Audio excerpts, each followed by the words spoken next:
Friends, Gurukul study point में आप सभी मित्रों का, प्यारे साथियों का स्वागत है।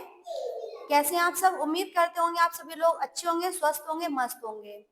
मैंने आपको टॉपिक पढ़ाया था जीव जगत। जीव जगत के बारे में मैंने जो आपको बताया था, मैं आज उसी के आगे कंटिन्यू करती हूँ। थोड़ा पीछे का रिव्यू ले लेते हैं कि मैंने आपको उस टॉपिक में क्या पढ़ाया था। ठीक है, आप लोग मुझे बताएं कि मैंने उस टॉपिक में आपको क्या पढ़ाया था जीव जगत में। तो मैं आपको रिकॉल कराती हूँ पीछे का थोड़ा सा बैकग्राउंड में कि मैंने आपको जो जीव जगत पढ़ाया था, उसमें मैंने आपको एक चीज बता दी थी कि जो अरस्तु थे, कौन थे? जो अरस्तु थे, उन्होंने इनको दो भागों में डिवाइड कर दिया था। कितने भागों में डिवाइड किया था? यानी कि प्लांट किंगडम में किया था। किसमें किया था? प्लांट किंगडम में किया था एंड एनिमल किंगडम में किया था। किसमें किया था? एनिमल किंगडम में। इन्होंने जब दो दो चीजों में इन्होंने जब डिवाइड कर दिया था, प्लांट किंगडम को बोलते हैं वनस्पति जगत। वनस्पति जगत। एनिमल किंगडम को बोलते हैं जंतु जगत। क्या बोलते हैं? जंतु जगत। जब इन्होंने इस चीज के बारे में बता दिया था, उसके बाद एक और आए थे, हमारे महोदय आए थे, जिनका नाम था लीनियस, यानी कि कोरोलस लीनियस। कोरोलस लीनियस जी थे। कौन थे? कोरोलस लीनियस जी थे। जब इन्होंने इनको दो भागों में डिवाइड कर दिया था, उसके बाद हमारे कोरोलस लीनियस जी आए। जो कोरोलस लीनियस जी आए थे, उन्होंने सन 1969 में, कितने में? 1969 में जो डिवाइडेशन किया था, इन्होंने भी दो में डिवाइड किया था, यानी कि जियोलॉजी में एंड बॉटनी में। इन्होंने भी दो जगत में डिवाइड कर दिया, जंतु जगत और वनस्पति जगत। जंतु जगत और वनस्पति जगत के बाद एक हमारे महोदय आए, जिन्होंने इनके में कुछ कमियां पाई। जो इन्होंने जो जगत बांटा था, इनकी एक पुस्तक थी कोरोलस लीनियस की, एक जो पुस्तक थी कोरोलस लीनियस की, एक पुस्तक भी थी। क्या थी? कोरोलस लीनियस ने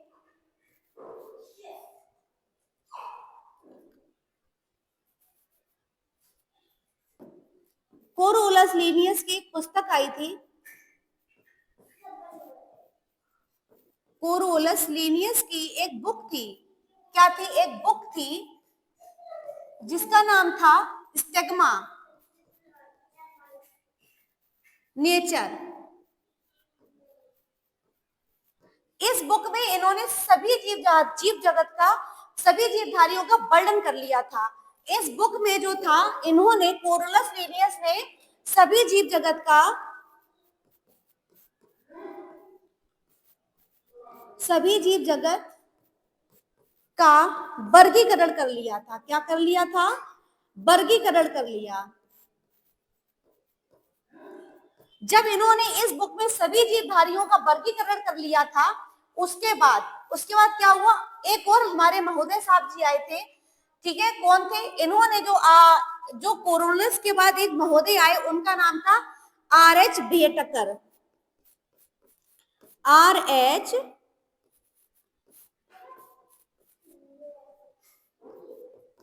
आर.एच. बिटेकर। कौन थे? इनके बाद एक महोदय आए आर.एच. बिटेकर। इन्होंने जब जीव जगत में कुछ कमियां पाई, जब इन्होंने देखा कि इनके जीव जगत में जब डिवाइडेशन किया, तो आर.एच. बिटेकर ने देखा कि जो इन्होंने जो डिवाइडेशन किया, उसमें तो काफी सारी परेशानियां आई। उन्होंने जब देखा, तो देखने के बाद उनको जो समझ में आया, उनको ये कमियां समझ में आई, तो इन्होंने आर.एच. बिटेकर ने ही जंतु जगत को 5 जगत में बांटा। 5 जगत में बांटा। 5 जगत में किसने बांटा था? आर.एच. बिटेकर ने। किसने बांटा था? आर.एच. बिटेकर ने। कितनी सन में बांटा था?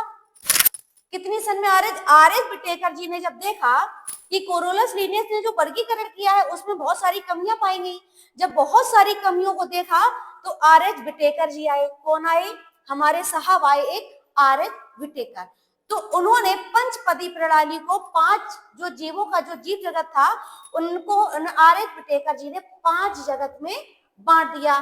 जब 5 जगत में बांटा, कितनी जगत में बांटा? 5 जगत में। कौन कौन से 5 जगत थे? R H Whittaker.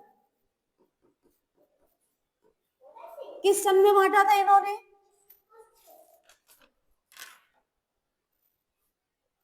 किस सन में बांटा था? 1969 में। कितने सन में बांटा था? आर एच विटेकर ने 1969 में जंतु जगत को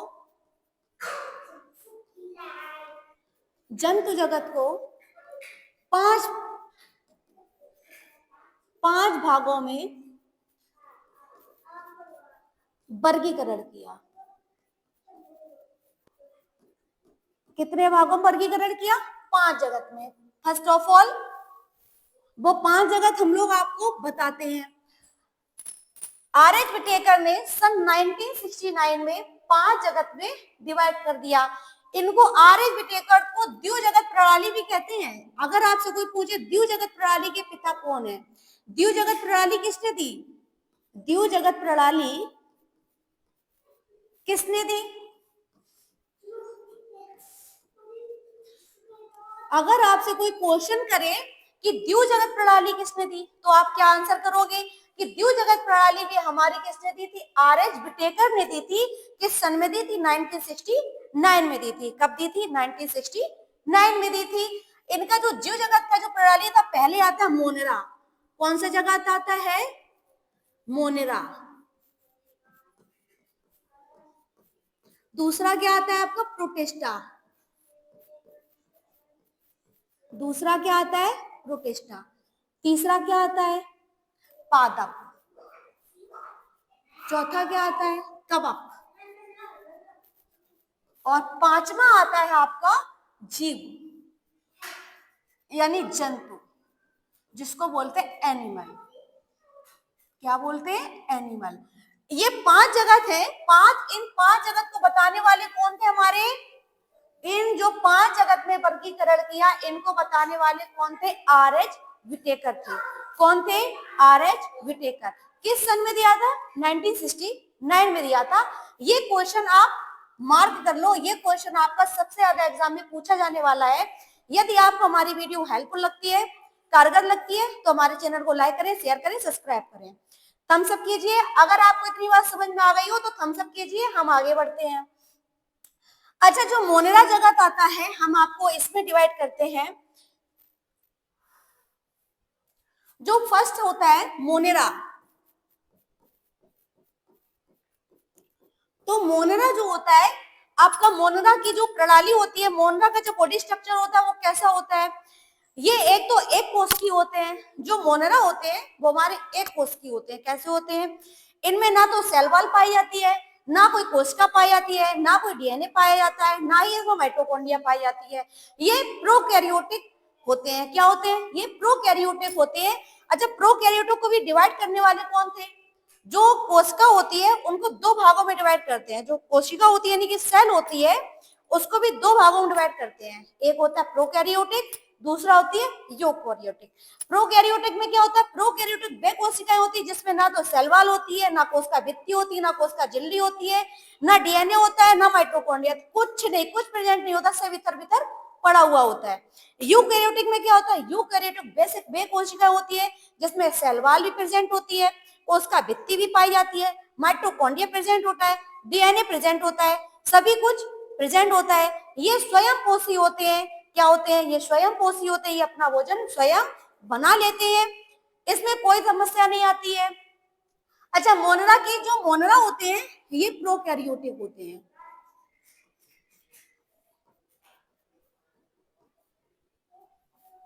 ये प्रोकैरियोटिक होते हैं। ठीक, इसमें ना तो कोई कोशिका होती है, कोशिका अब्सेंट होती है। क्या होता है? कोशिका अब्सेंट होती है। इसमें क्या होती है? इसमें कोशिका अब्सेंट होती है। ना तो इसमें सेल वॉल पाई जाती है, सेल वॉल अब्सेंट होती है, ठीक है, इसमें सब कुछ अब्सेंट होता है, माइटोकॉन्ड्रिया अब्सेंट होती है, माइटोकॉन्ड्रिया एब्सेंट होती है। ठीक है, इतना आपको, अगर यदि आपको इतना समझ में आया हो तो थम्स अप कीजिए, आगे बढ़ते हैं। अगर आपकी वीडियो हमारे लिए हेल्पफुल हो तो आप चैनल को लाइक करें, शेयर करें, सब्सक्राइब करें। दूसरा हमने आपको बताया था प्रोटेस्टा। क्या बताया था? प्रोटेस्टा जगत। क्या बताया था? प्रोटेस्टा जगत। प्रोटेस्टा जगत की क्या खास बात होती है? ये यूकैरियोटिक होते हैं। ये कैसे होते हैं? ये जो होते हैं यूकैरियोटिक होते हैं। कैसे होते हैं ये यूकैरियोटिक होते हैं। कैसे होते हैं ये होते हैं हमारे यूकैरियोटिक होते हैं। कैसे होते हैं? दूसरी खास बात इसमें ये होती है कि ये एक कोशिकीय होते हैं। कैसे होते हैं? ये एक कोशिकीय होते हैं। कैसे होते हैं? ये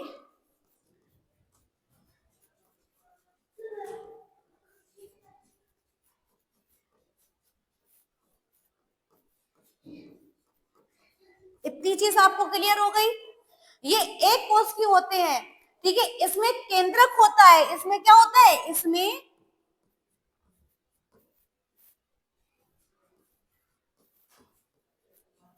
इसमें केंद्रक प्रेजेंट होता है। इसमें केंद्रक प्रेजेंट होता है। क्या होता है? इसमें केंद्रक प्रेजेंट होता है। इसकी खास बात ये होती है, ये यूकैरियोटिक होते हैं, ये एक कोश के जीव होते हैं। इसमें केंद्रक प्रेजेंट होता है। यदि आपको इतना समझ में आया तो बताएं, नोट कर लो। और ये कैसे होते हैं? इसका एक खास पॉइंट और है जो हम आपको बता रहे हैं, ये स्वयं पोषी होते हैं। ये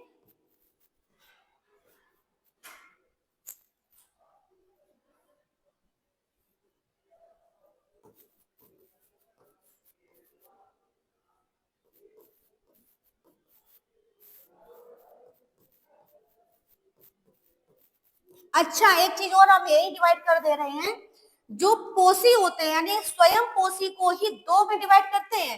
एक होता है आपका स्वयं पोषी, यही हम बता दे रहे हैं आपको। एक होता है स्वयं पोषी, एक होता है विषम पोषी। ठीक है, मैंने आपको यहाँ इसलिए ये चीज बता दी क्योंकि ये स्वयं पोषी वर्ड आया है। स्वयं पोषी का मतलब होता है कि जो अपना भोजन स्वयं बना ले, किसी दूसरे पर निर्भर और आश्रित नहीं होते हैं, वो स्वयं पोषी कहलाते हैं। विषम पोषी क्या होते हैं? विषम पोषी वे जीव होते हैं जो अपना भोजन दूसरों से झीन झपट के खा ले, जो अपना भोजन स्वयं ही ना बनाए, दूसरों पर निर्भर होते हैं, विषम पोषी कहलाते हैं। क्या कहलाते हैं? विषम पोषी कहलाते हैं। इसलिए मैंने आपको ये पॉइंट यहाँ डिनोट करा दिया क्योंकि ये पोषी वाली बात आ गई। स्वयं पोषी, तो स्वयं पोषी को दो में डिवाइड कर दिया, स्वयं पोषी और विषम पोषी। विषम पोषी वे जीव होते हैं जो दूसरों पर निर्भर होते हैं। स्वयं पोषी वे जीव होते हैं जो खुद पर निर्भर होते हैं। ठीक, इतना स्वयं पोषी जो खुद पर निर्भर हो। कैसे? जो खुद पर निर्भर हो। स्वयं पोषी जो दूसरों पर निर्भर हो। यश भी यहां से जो दूसरों पर आश्रित हो। Okay, that is all clear? That is all clear?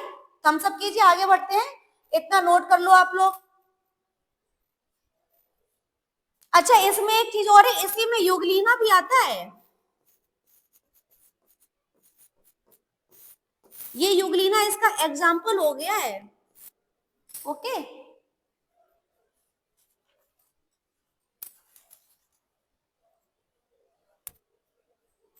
चलिए हटा दो, आगे बढ़े।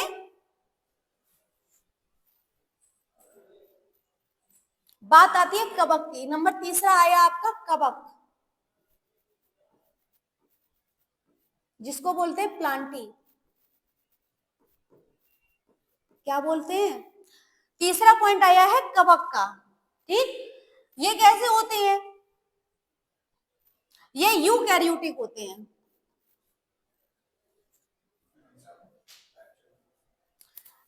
ये यूकैरियोटिक होते हैं।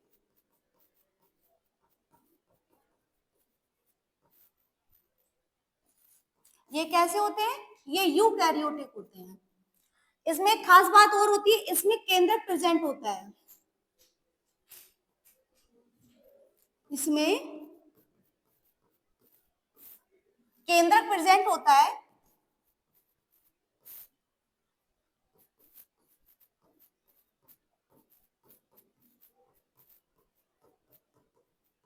दूसरी सेकंड चीज इसकी होती है कवक की जो सेल वॉल होती है, ये बहुत ही इंपॉर्टेंट पॉइंट है, ये इंपॉर्टेंट पॉइंट है, ये आप लोग लिखते चलिए।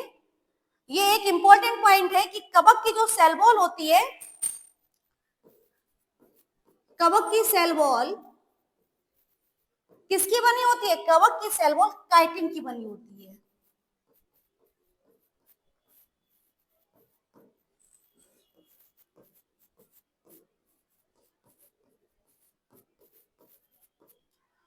ये सबसे मुख्य इंपॉर्टेंट पॉइंट है, ये आपके एग्जाम में पूछा जाने वाला सर्वप्रथम सबसे ज्यादा क्वेश्चन है कि जो कवक की सेल वॉल होती है वो किसकी बनी होती है? कवक की सेल वॉल हमारी काइटिन की बनी होती है। किसकी बनी होती है? काइटिन की बनी होती है। ये बहुकोशिकीय होते हैं,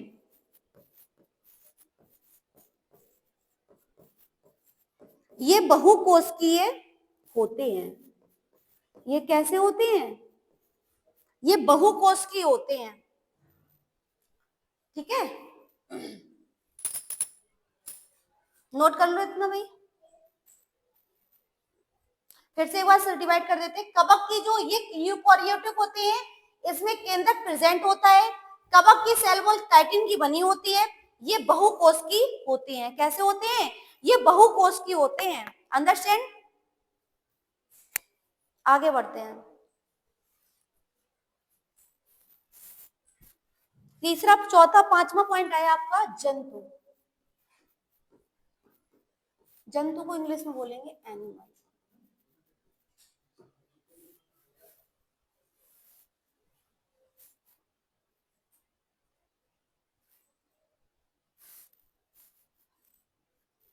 ये बहुकोशिकीय जीव होते हैं। ये आपको सबको ही पता होगा कि ये क्या है? ये जंतु है। तो जंतु कैसे होते हैं? कुछ जंतु एक कोशिकीय होते हैं, कुछ जंतु बहुकोशिकीय होते हैं। तो ये जो जंतु होते हैं, कुछ ज्यादातर तो जंतु बहुकोशिकीय होते हैं। कैसे होते हैं ये जंतु होते हैं, ये बहुकोशिकीय होते हैं, ठीक है। ये होलोजॉइक होते हैं।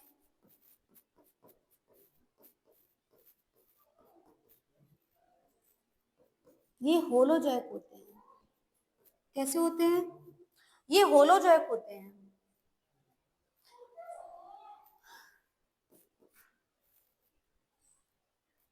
इसमें केंद्रक होता है।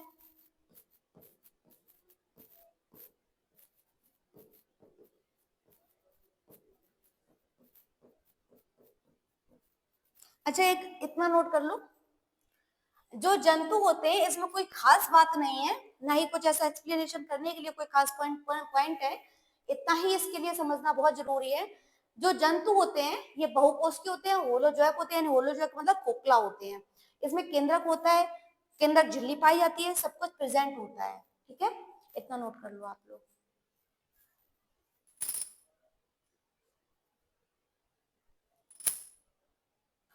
चलो आगे बढ़ते हैं। एक चीज हमने आपको बताई थी अभी कि जो सेल वॉल होती है क्या होती है? कोशिका होती है। कोशिका, ये हम आपको अलग से पॉइंट करा रहे हैं। कोशिका होती है यानी कि सेल वॉल होती है। ये आपकी दो में डिवाइड होती है। कितने में डिवाइड होती है? नंबर एक आपका होता है प्रोकैरियोटिक।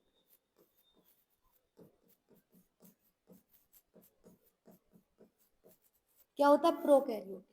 नंबर दो आपका होता है यूकैरियोटिक।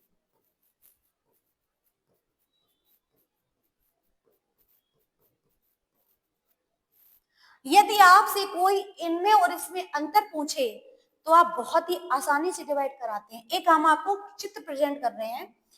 जैसे मैंने ये आज एक कोशिका ली, ये क्या है? ये कोशिका हो गई। ये क्या हो गई? ये कोशिका हो गई। इसमें कि हमने ये आवरण लगा दिया, ये सेल वॉल हो गई। क्या हो गई? सेल वॉल हो गई। अगर मैंने इसमें अंदर से ये कर दिया तो इसमें केंद्रक बिखर गया। क्या हो गया? केंद्रक बिखर गया, तो ये आपका मोनेरा में आ जाएगा, ये मोनेरा हो गया। मैं इसके ऊपर चलती हूँ, मैंने एक और सेल वॉल बना ली, मैंने एक कोशिका बना ली, कोशिका के ऊपर मैंने एक सेल वॉल चढ़ा दी। तो जब मैंने एक सेल वॉल चढ़ाई दी तो इसमें ये आधे जो जीव है, ये आधे जीव जो है, ये आधे में तो कोशिका प्रेजेंट होगी और आधे में कोशिका प्रेजेंट नहीं होगी। अगर ये जो मैंने ये चित्र बनाया है, ऐसे मैंने आपको ये एक कोशिका ले ली, ये मैंने एक आवरण लगा दिया, ये एक सेल वॉल है, यानी कि जो मोनेरा में है उसमें सेल इसमें केंद्रक प्रेजेंट नहीं होगा, केंद्रक प्रेजेंट नहीं होगा, लेकिन कोशिका भित्ति होगी, उसमें उसमें क्या होगा, कोशिका भित्ति होगी। अच्छा, मैंने ये प्रोटेस्टा लिया, प्रोटेस्टा में मैंने क्या बना दिया, ये मैंने एक बना दिया, केंद्रक बना दिया, केंद्रक के मैंने एक सेल वॉल बना दी। तो आधे जीवधारी में तो सेल वॉल प्रेजेंट होगी, आधे जीवधारी में सेल वॉल प्रेजेंट नहीं होगी। मैंने तीन ये बना दिए, तीन जब मैंने ये बना दी तो इसमें केंद्रक भी बना दिया, ये सेल वॉल भी बना दी, ये सेल वॉल बना दी, ठीक, ये बना दिया मैंने, इसमें केंद्रक बना दिया, ये सब कुछ बना दिया।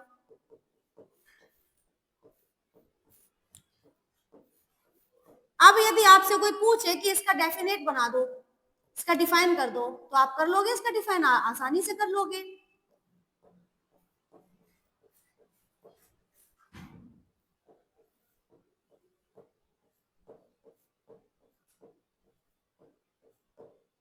अब बताओ, ये कुछ चित्र मैंने आपको डिवाइडेशन किया है। मोनेरा हो गया, प्रोटिस्टा हो गया, कवक, फंजाई, जंतु, पांच ही में डिवाइड किया था, पांच ही मैंने आपको सब कुछ बता दिया कि किसमें सेल वॉल प्रेजेंट होगी, किसमें सेल वॉल प्रेजेंट नहीं होगी, किसमें केंद्रक प्रेजेंट होगा, किसमें केंद्रक प्रेजेंट नहीं होगा। मैंने इस चित्र में आपको सब कुछ बता दिया, तो आप आसानी से बता सकते हो कि किसमें केंद्रक प्रेजेंट है, किसमें केंद्रक प्रेजेंट नहीं है। बता दो प्रोकैरियोटिक में क्या है और यूकैरियोटिक में क्या है, बता दो अब आप लोग मुझे इसका आंसर। जो ये मैंने लिए थे मोन्ना मोन्ना प्रोटोस्ट, तो इसमें प्रोकैरियोटिक में क्या बताया था मैंने, ये कैसे होते हैं, ये अविकसित होते हैं, इसमें केंद्रक, मैंने आपको अभी समझाया कि इसमें केंद्रक नहीं है, तो इसमें केंद्रक अविकसित है। कैसा है, केंद्रक अविकसित है, मैच्योर नहीं है, केंद्रक अविकसित है। क्या है, केंद्रक अविकसित है।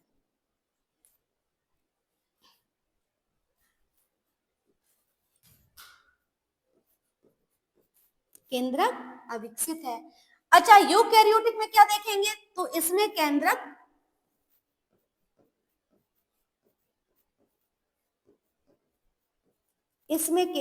परिपक्व है।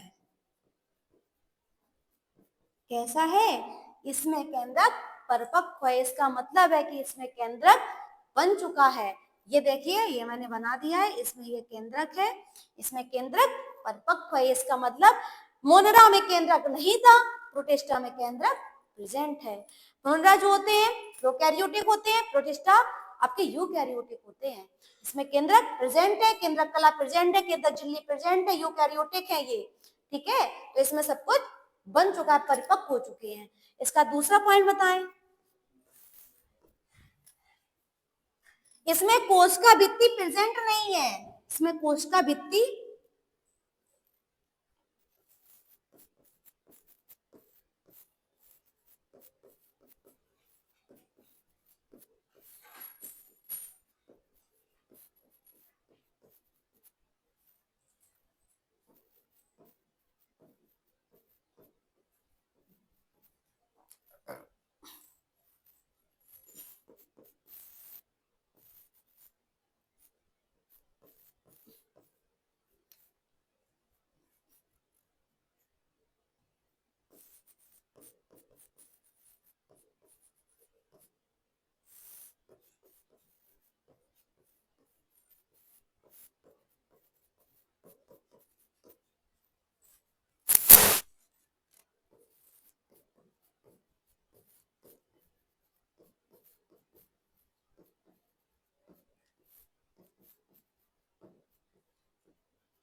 बताएं आप लोग इसमें।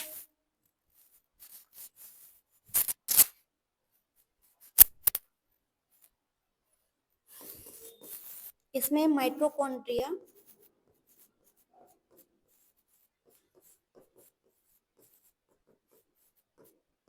नहीं है, इसमें माइटोकॉन्ड्रिया आ चुका है। इसमें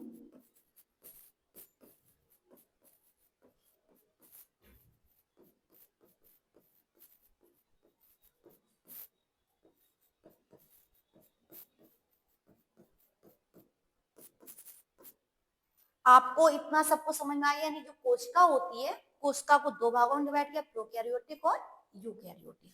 कितने में डिवाइड किया? दो में, प्रोकैरियोटिक एंड यूकैरियोटिक। प्रोकैरियोटिक क्या होते हैं? ये अविकसित होते हैं, इसमें सब कुछ बिखरा हुआ पड़ा रहता है, ये अविकसित हैं, इसमें केंद्रक है ही नहीं है, इसमें कोशिका भित्ति है मगर कैसी है? आवरण रहित है, इसमें कोशिका झिल्ली नहीं है, माइटोकॉन्ड्रिया है नहीं है, इसमें कुछ भी नहीं है, इसका सब कुछ बिखरा हुआ पड़ा है। ये देखिए चित्र, ठीक है। यूकैरियोटिक कैसे होते हैं? इसमें केंद्रक भी पाया जाता है, इसमें कोशिका झिल्ली भी पाई जाती है, कोशिका भित्ति भी पाई जाती है, इसमें गोल्गी बॉडी भी पाई जाती है, इसमें माइटोकॉन्ड्रिया प्रेजेंट होता है, इसमें डीएनए भी पाया जाता है। यदि आपको हमारा चैनल हेल्पफुल लगता है तो चैनल को लाइक करें, शेयर करें, सब्सक्राइब करें। Thank you.